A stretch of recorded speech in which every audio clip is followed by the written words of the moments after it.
Ring, tempat di mana mimpi diuji dan legenda dilahirkan. Namun ring juga adalah tempat di mana takdir bisa berhenti seketika. Setiap sorakan penonton, setiap pukulan yang mendarat selalu disertai bayangan resiko terbesar, kematian. Hari ini kita akan menyingkap kisah-kisah tragis para petarung yang jatuh, bukan karena kalah, melainkan karena menyerahkan hidup mereka di atas ring.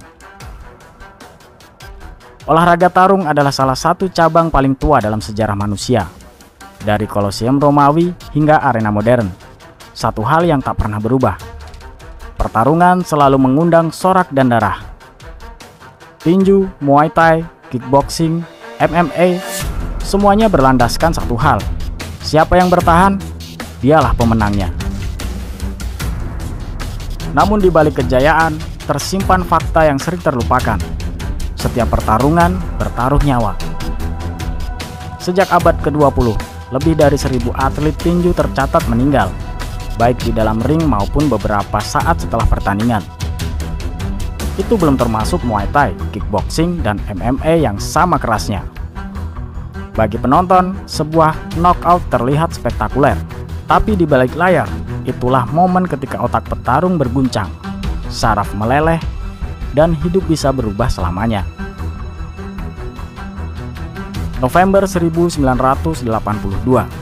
Las Vegas menjadi saksi duel antara Roy Boom Boom Mancini, juara dunia asal Amerika, melawan penantang muda asal Korea Selatan, Duk Woo Kim.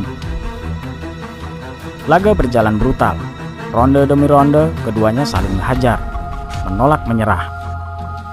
Di ronde ke-14, Kim tumbang. Ia tak pernah sadar kembali. 4 hari kemudian, dunia tinju kehilangan seorang pejuang muda berusia 23 tahun.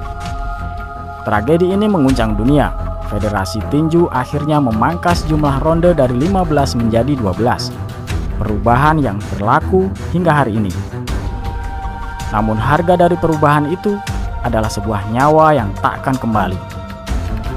3 dekade setelah Kim, kisah serupa menimpa petinju Meksiko, Francisco Frankie Lil. Berusia 26 tahun, karirnya sedang naik. Ia bermimpi menjadi juara dunia. Namun mimpi itu berhenti mendadak saat ia tumbang setelah menerima kombinasi pukulan mematikan. Lil sempat dibawa ke rumah sakit, namun koma, dan akhirnya meninggal. Di tanah kelahirannya, ia dikenal sebagai petarung pantang menyerah. Kini namanya dikenal sebagai simbol betapa tipisnya batas antara kemenangan dan tragedi.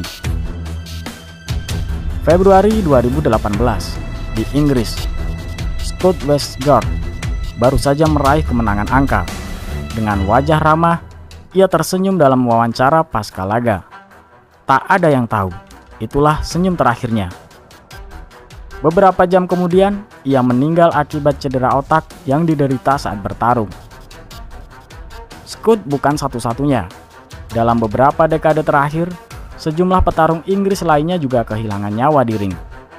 Setiap kali tragedi ini terjadi, dunia tarung kembali diguncang pertanyaan. Sampai kapan nyawa menjadi taruhannya?